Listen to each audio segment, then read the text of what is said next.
OBC समाज कमकुवतपणा आणि त्यांचं राजकारण करण्याचा जो हेतू आहे तो कुठेतरी फेल ठरू शकतो का? नाही, हे बघा, राज्याचे देवेंद्र फडणवीस यांनी ओबीसी साठी बऱ्याच योजना आणल्यात, परंतु माझं त्यांना कळकळीची विनंती आपल्या माध्यमातून, देवेंद्र भाऊंनी 2000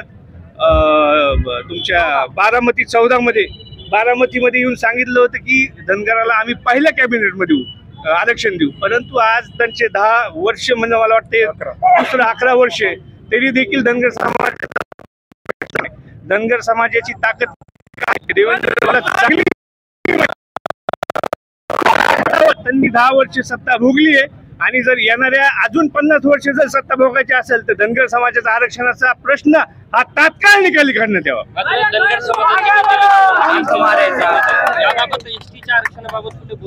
नाही, मी तेच सांगतोय तुम्हाला, मी कुणावर टीका करणार नाही, पण आपल्या माध्यमातून एवढं नक्कीच सांगेल की आमच्या धनगराचं कसं झालंय, आम्ही केंद्रात ओबीसी मध्ये, राज्यात एनटी मध्ये आणि जे संविधानाने दिलंय ती एसटी मध्ये।